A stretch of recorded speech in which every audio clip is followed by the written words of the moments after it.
بسم اللہ الرحمن الرحیم۔ آزاد جموں کشمیر کا یہ پیپر جو 11/12/2018 کو ہوا تھا، آج اس کو ہم حل کریں گے۔ اللہ تعالیٰ کی نشانیوں کا علم کیا کہلاتا ہے؟ تو اس کا جواب ہے علم تذکیر بآلاء اللہ۔ آلاء اللہ کا معنی نعمتیں اور نشانیاں، بدل دینا، اصل الفاظ بدل کر کچھ اور لکھ دینا، اس کو تحریف کہتے ہیں۔ اور پھر اس تحریف کی دو قسمیں ہیں، ایک قسم کو کہتے ہیں تحریف لفظی اور ایک قسم کو کہتے ہیں معنوی۔ قرآنی الفاظ جو نسبتاً اجنبی اور غیر مانوس ہوں کیا کہلاتے ہیں؟ تو یہ غریب القرآن کہلاتے ہیں۔ جیسے قرآن میں ہے لفظ ابا، اسی طرح لفظ ہے حلوع، یہ جو ہیں غریب القرآن کی مثالیں ہیں۔ تفسیر ابن کثیر کس پر مشتمل ہے؟ جواب ہے تفسیر بالماسور۔ تفسیر بالماسور کے 4 ماخذ ہیں: قرآن،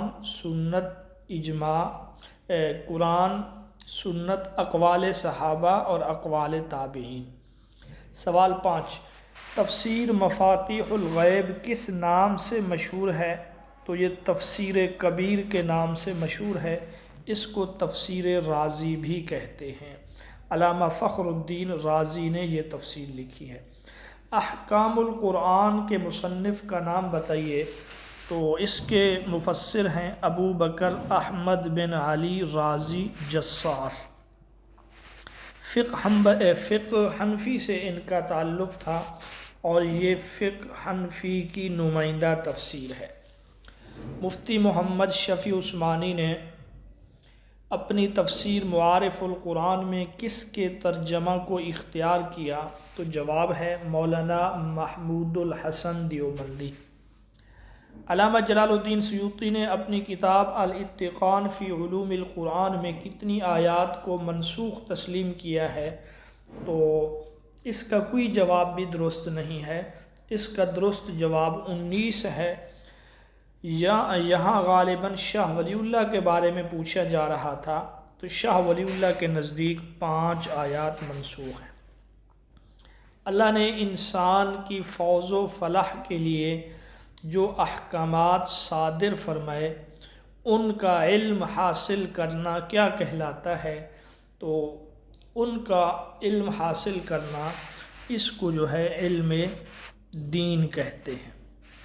دوسری حرام چیز کیا ہے؟ تو دوسری حرام چیز دم ہے، خون۔ یہ سورۃ المائدہ کی روشنی میں سوال پوچھا گیا، حرمت علیکم المیتۃ والدم ولحم الخنزیر۔ تو پہلی حرام چیز مردار ہے، دوسری حرام چیز خون اور تیسرے نمبر پر خنزیر۔ راویوں کی تعداد کے لحاظ سے حدیث کی کتنی قسمیں ہیں؟ تو راویوں کی تعداد کے لحاظ سے حدیث کی 4 قسمیں بنتی ہیں متواتر۔ نیچے یہ قسمیں موجود ہیں: عزیز، غریب اور مشہور۔ سوال 12 ہے، خبر عزیز، خبر غریب اور خبر مشہور کیا کہلاتی ہیں؟ تو یہ خبر احاد کہلاتی ہیں۔ احاد جو متواتر کے بالمقابل ہے۔ جس میں خبر کی سند کی ابتدا سے ایک یا زیادہ راوی ساقط ہوں اسے کیا کہتے ہیں؟ تو اس کو معلق کہتے ہیں۔ معلق وہ روایت ہے شروع سے مکمل سند محذوف ہو، ابتدا سے ایک راوی محذوف ہو یا ایک سے زائد راوی ساقط ہوں، اس کو معلق کہیں گے۔ کتاب الصدقہ یہ جو ہے عبداللہ بن عمر رضی اللہ تعالی عنہ کی طرف منسوب ہے، اور یہی وہ کتاب ہے جو رسول اللہ صلی اللہ علیہ وسلم نے آخری ایام میں لکھوائی تھی، لیکن مختلف عاملین کے پاس بھیجنے سے پہلے آپ دنیا سے رخصت ہو گئے، تو حضرت صدیق اکبر نے مختلف جو عامل اور گورنر تھے شہروں میں ان کو یہ کتاب بھیجی۔ اس میں جانوروں کے زکوٰۃ کے بارے میں احکامات تھے۔ سوال 15، جس میں سلسلہ سند کسی تابعی یا تبع تابعی پر ختم ہو اسے کیا کہتے ہیں؟ اسے مقطوع کہتے ہیں۔ اگر صحابی پہ ختم ہو سوال میں پوچھا جائے تو اسے موقوف کہیں گے، اور اگر رسول اللہ کی طرف منسوب ہو تو اس کو مرفوع کہیں گے۔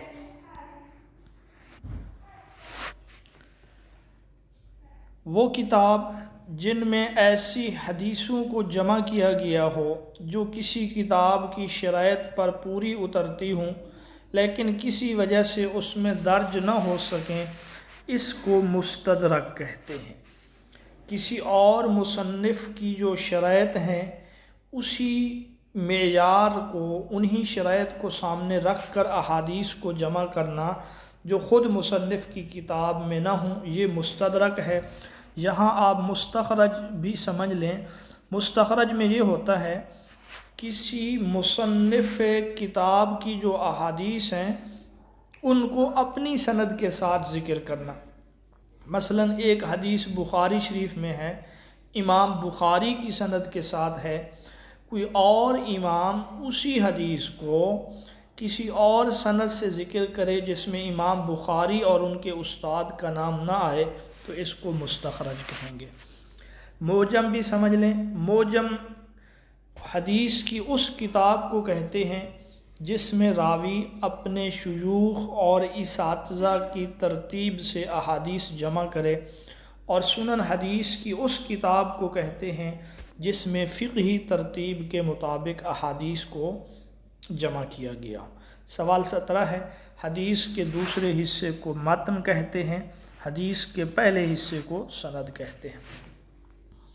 جس حدیث کی سند کے راوی مشہور و معروف ہوں، عدالت اور ضبط کی صفات میں صحیح ہوں، ایسی حدیث صحیح حدیث کہلاتی ہے۔ یہ در حقیقت صحیح لذاتی ہی بھی ہے۔ تہذیب الکمال اور تہذیب التہذیب یہ کس علم کی کتابیں ہیں؟ تو اس کا جواب ہے علم اسماء الرجال، جس میں راویوں کے حالات کا تذکرہ ہوتا ہے۔ قیاس کے ارکان کی تعداد 4 ہے، کئی دفعہ پیچھے یہ سوال گزر چکا ہے۔ ان میں سے اصل اور فرع میں مشترک وصف کو علت کہتے ہیں۔ وہ جو ارکان ہیں سوال نمبر 21 میں وہ چاروں موجود ہیں۔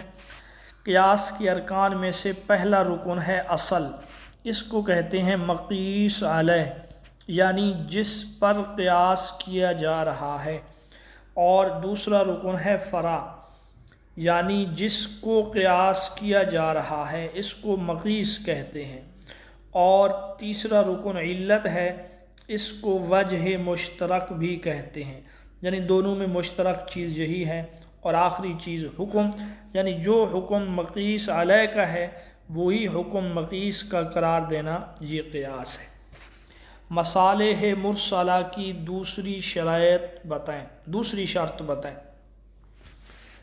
مصالح مرسلہ کی کل 3 شرائط ہیں، ان میں سے جو پہلی شرط ہے وہ یہ الف میں ہے کہ اس کا تعلق عبادات سے نہ ہو بلکہ معاملات سے ہو، یہ ایک شرط ہے۔ اور شرط 2 یہی ہے جو یہاں آپشن بے میں ہے، مصلحت عامہ کی روح شریعت کے مطابق ہونا لازم ہے، یعنی مصلحت عامہ شریعت کی روح کے عین مطابق ہو، دلائل شرعیہ کے خلاف نہ ہو۔ تو اس سوال کا درست جواب یہی ہے، آپشن بے جو ہے۔ ویسے شرط نمبر 3 جو ہے وہ یہی ہے کہ مصلحت عامہ کا تعلق ضروریات زندگی سے ہو، تعیش سے نہ ہو، یعنی ایک ایسی چیز جس پر زندگی کی ضرورت منحصر ہو، اگر اس کا تعلق عیش سے ہو، سکون اور آرام دہ ہونے سے ہو تو ایسی مصلحت شریعت میں قابل قبول نہیں ہے۔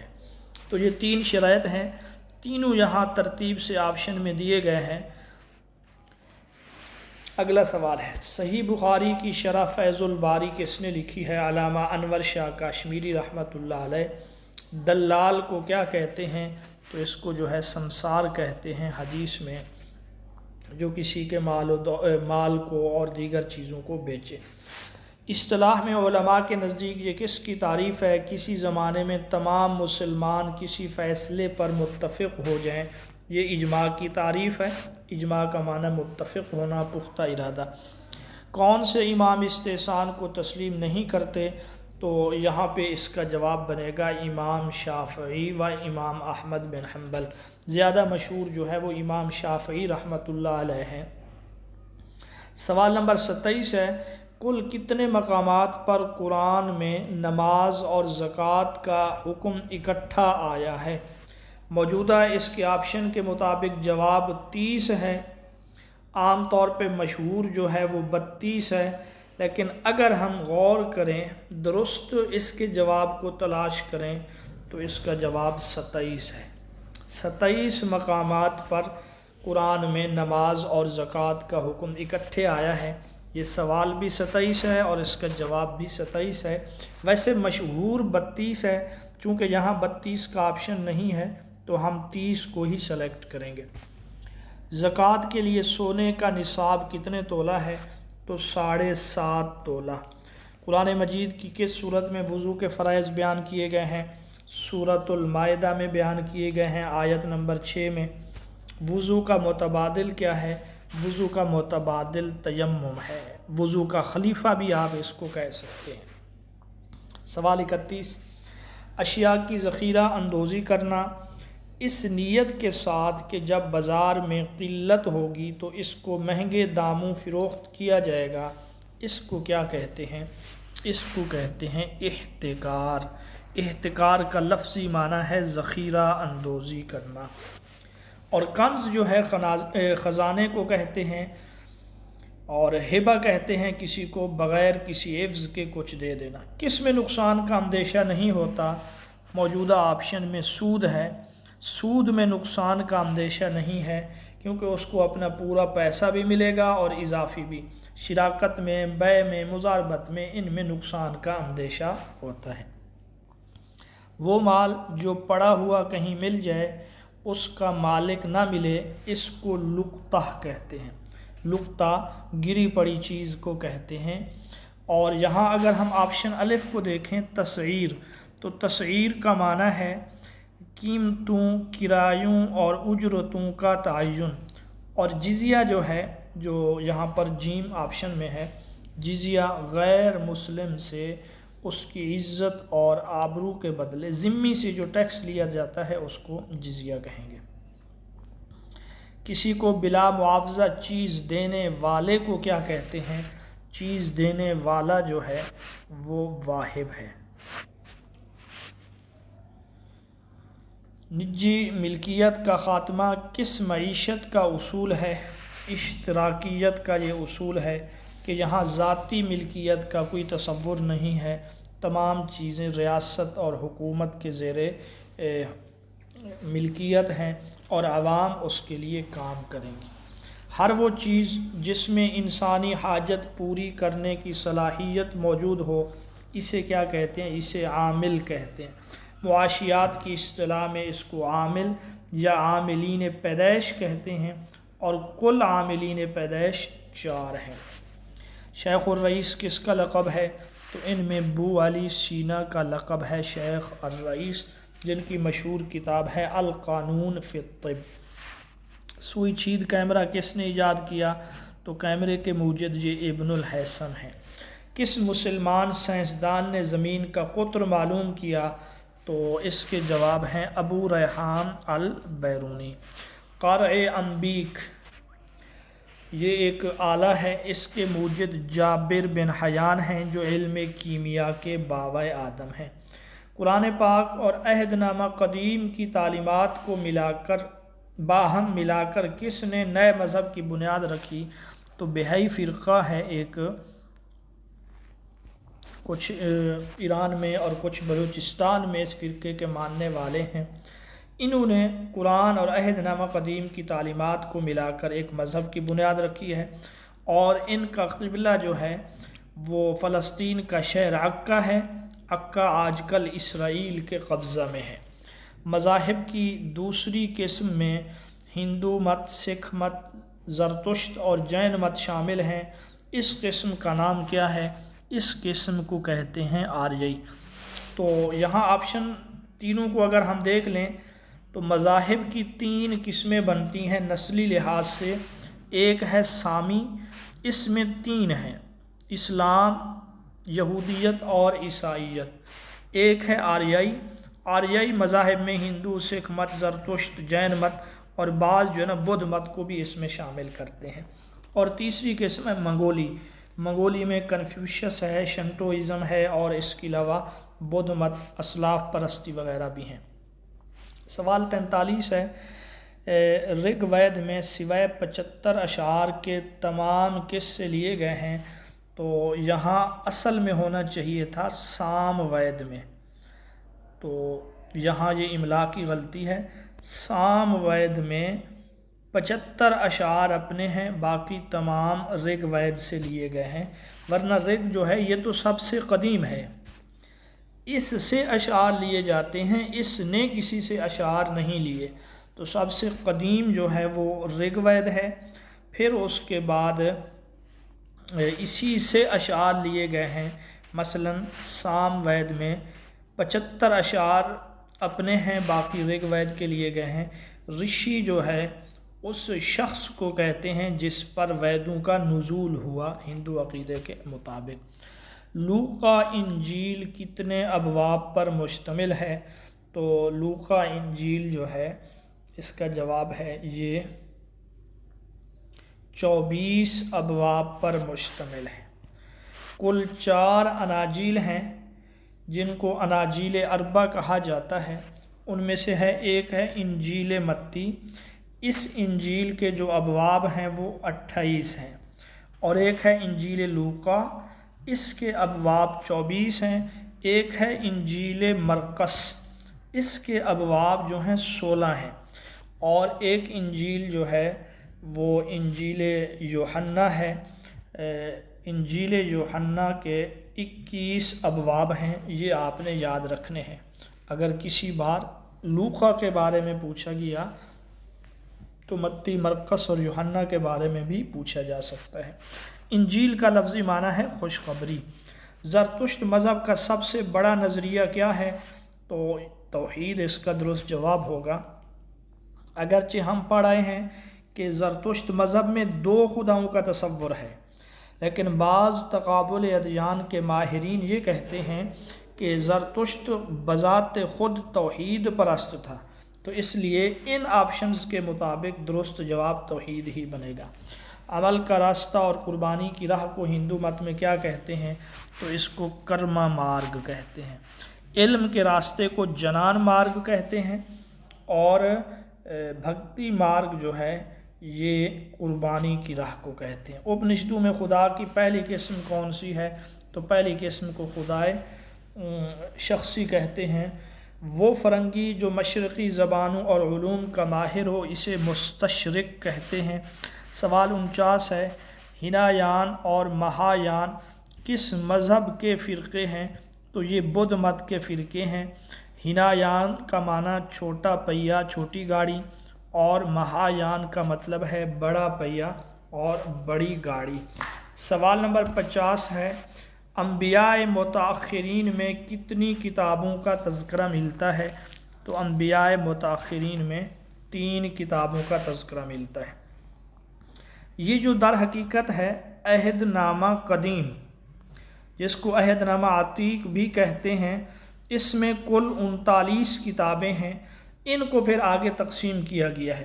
مثلا پہلی 5 کتابیں جو ہیں ان کو کہتے ہیں اسفار خمسہ، خمسہ موسوی۔ پھر اس کے بعد جو 6ٹھی کتاب سے جو شروع ہوتے ہیں ان میں کچھ ہیں پرانے انبیاء کی کتابیں جن کو انبیاء متقدمین کہا جاتا ہے، اور پھر اس کے بعد ہیں متأخرین انبیاء، بعد کی انبیاء کی کتب۔ تو بعد کے انبیاء کی کتابوں میں جو ہیں وہ 3 ہیں، وہ 3 درج ذیل ہیں۔ ایک ہے یسعیہ، یوں لکھا جائے گا، ایک یسعیہ ہے، اور ایک یرمیہ، اس کو یوں لکھا جائے گا، اور آخری جو ہے وہ حزقیل کی کتب یہ ہیں، ان کو انبیاء متاخرین کہا جاتا ہے۔ تو آج کے لیے یہی 50 سوال کافی ہیں، باقی 50 انشاءاللہ کل حل کریں گے۔